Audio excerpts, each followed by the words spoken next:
I initially decided to get my enhancement when the FDA approved the silicone in 2008, but I didn't have the money. So on my deployments, I was making a little bit extra, and I was able to do some research in all my copious amounts of free time, not a whole lot. But I'm very particular about what I wanted, and so I had been searching actually for a couple of years at that point. I wasn't even sure if I was going to do it in Florida, because while I was in Iraq, I had to get a job, and I was laid off while I was gone, so I was unsure. It was either Virginia or Florida. But I had family here, so I figured it was a safe bet to look in this area. And so I had been looking through a lot of different websites with their photographs, and I tried to match a before and after that looked like me before and what I wanted to look like after without being all torpedo tube-ish. Yeah. So, and I also wanted to be natural. And the first doctor I spoke to actually was in Hawaii in 2008 when they first, and I just didn't feel comfortable with him. And he kind of, I don't know, he really didn't put me at ease. And so I put it off for a while. But I wanted it to be as natural looking as possible and not completely obvious. And so I was really interested in a result that was going to be as little enhanced as possible. So I had stumbled on his website online in Iraq, and so I ended up emailing the nurses and asked them if they would be willing to do a consult by email initially to see. So I had to go into my little tiny room and find one of the two other females there to help me take a picture with my cell phone and sneak it into the computer and upload it so that nobody else could find it, and then send it out and email it in and see if I was going to be able to get a spot in. So once I heard back from the nurses, they were very, very helpful. They gave me feedback on the photographs I sent, and Dr. Mobley was able to tell me that he felt really confident he'd be able to achieve the look that I was getting, that I was hoping to get. So then it was just up to me getting back to the country, and it was probably about 4 months, well, 3 or 4 months before I actually got to the doctor's office, because it was still on my deployment and I had to get back. And so I had everything scheduled for the date that I would be for sure in Florida. And my first visit to the office was, I think, about a week before I had my actual surgery, where I met Dr. Mobley and we tried out all the different sizes because we had to figure out what fit and size. And we went with the implants that I chose, and I was very happy. So I ended up looking through many websites, and I had been looking at many different websites for a couple of years. And I had tried to figure out how to navigate through where the photographs were. Some people had categories by different sizes, from one size to the enhanced size. Some people did it by body weight, age, etc. And so I basically was looking for someone who had photographs that were described well and categorized easily so that you can go find what you were looking for. And I was able to go on to, I don't even think I went to his site initially by name. It was that I think I found the photographs on his site to be the most helpful. And because I was able to navigate through and find the results that looked like what I wanted, and then he also had been certified and proficient with the silicone implants, is what I ended up getting. I wanted to find a doctor that had done a lot of silicone implants, that the results looked natural and fake porn star Hollywood. I didn't want it to be obvious in clothing, and so I felt really confident that the photographs, I was really drawn to the photographs. I went back and forth and looked through several different photographs, but I ended up going back to his website the most often. And I found a patient photograph on the site of a female woman who was near my age, who had a before similar to what I was, and her after was beautiful. And so I kind of, I was very worried about that, actually. I think that was the biggest thing that paused on is that from everything I read was that you just enhance what's already there. The shape that you have is what you end up just making a bigger shape of what shape you have already. And in order to get the look that I wanted, I thought there was going to be a little bit of trouble with it. And so I really honed in on the look that I had before, which isn't very common.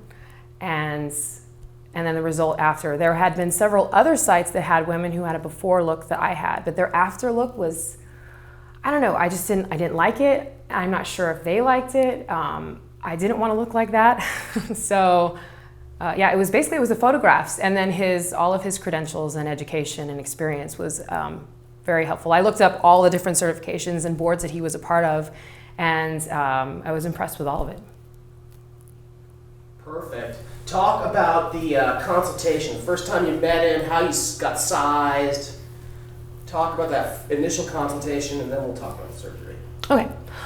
So initially I spoke with the nurses, and they told me to go into the room where I was waiting for Dr. Mobley, and I met him.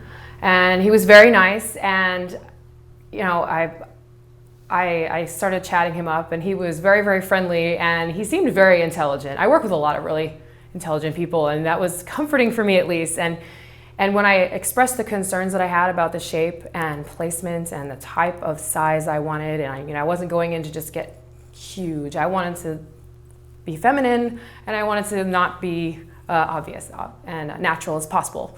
Not natural as God made me, but natural the way I wanted to look naturally. And so he was very reassuring, and he allowed me to, initially I think I went through maybe 4 or 5 different sizes, and I ended up changing my mind a couple of times, but he was very patient and explained the differences between the different profiles of the implants. So there's high profile, moderate profile, and the base size, and how it would look and where it was placed, and limitations based on the implants, and realistic expectations. So we went through, I think 3 or 4 different sizes, and I settled on the moderate profile because I didn't want to get the real high, straight out look.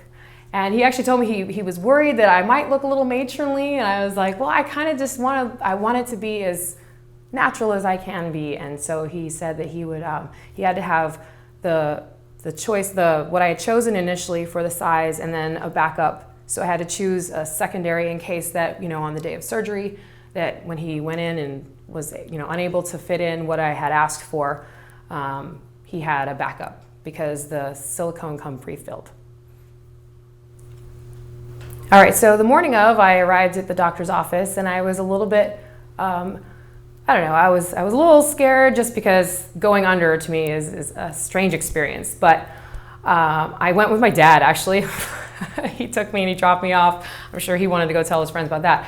But he was in there with me, and I got to the nurses, and they were very, very nice. And it was very comfortable. I mean, it was an office. It wasn't like a sterile hospital that was just like unfriendly, and it was cozy and warm, and they were all very, very nice. And I went in, I changed into my robe, and the nurse prepped me for the surgery. And to be honest, I don't even remember going under. So that's good.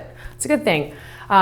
When I woke up, my dad was there with me, and I was told, Dr. Mobley was there as well. He said that everything had gone well, and he was able to use the implants that I had initially chosen. He didn't have to use the backup. And so he said it was successful, and I was sent on my way home. I slept really well that night with, painkillers. Okay. So I had actually compared notes with a couple of girlfriends of mine who had gone through surgeries before me, and they had some troublesome recoveries.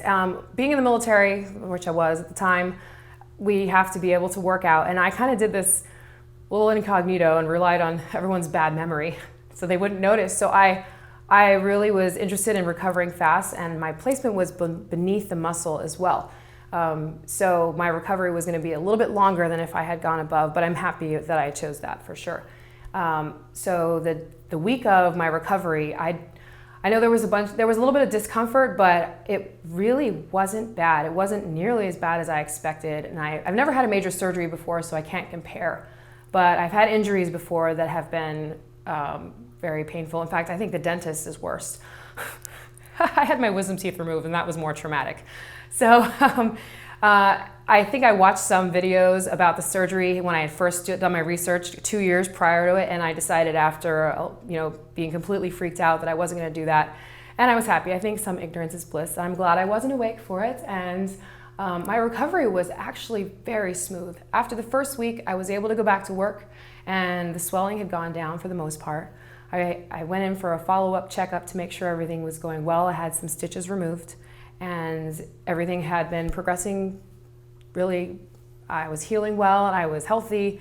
I never got sick. The only thing I really noticed is when I was opening doors, it felt weird. That was the only thing that was just like, it was creepy. I was like, oh my gosh, this is so strange, something weird. But other than that, I do actually do a lot of CrossFit. And I was able to get right back into my CrossFit routine.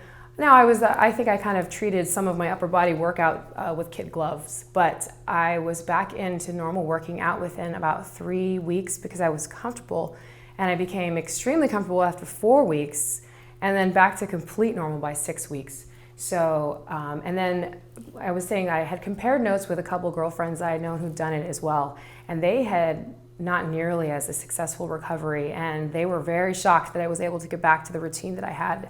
And one in particular had the same procedure that I had gotten, and she had the same type of implants, and her recovery time was about 2 or 3 times as long as mine. And she wasn't as happy, and I think she remembered telling me she'd wished she had gone to Dr. Mobley, and I was like, well, hey, if you have to do anything again, I'll tell you where he's at. So I'm a huge advertiser, by the way. My mom was like, you shouldn't tell everyone that you get this. But I've told some people who have been interested, and I've really heavily been recommending because I may not have emphasized this as much before, but I research a lot. I do it for work as well. But I had looked a long time and had, when I was able to be comfortable with Dr. Mobley, with his approach and his results, that was huge for me. And I think I researched every single different procedure, and under muscle, above the muscle, what kind of implants, where the placement, where the incision was, and had thoroughly done my homework, and I would do it all again, same way.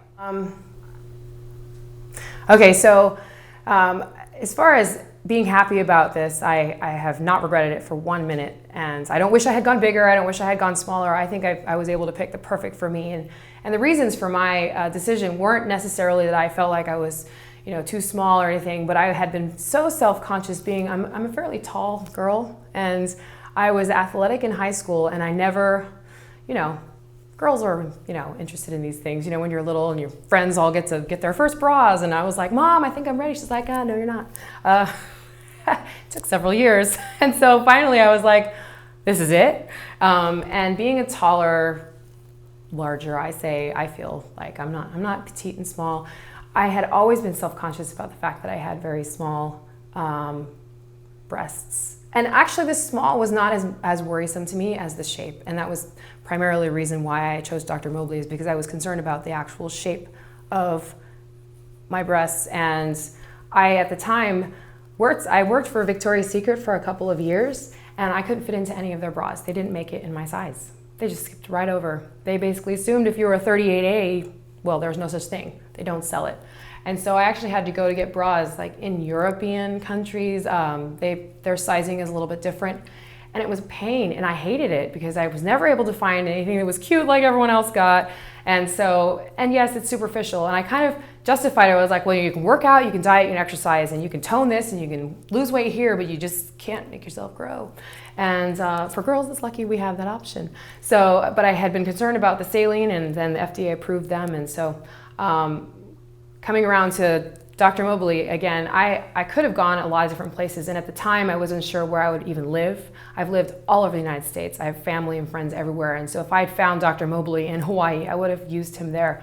And if I'd found him in Colorado, where I had family as well, I would have gone there. So the location of the doctor that I chose was less important than the results and the kind of doctor that I was going to be working with. And so I just lucked out that I live in Tampa. It's an hour away, and happened to get a job back here. So it's been really great.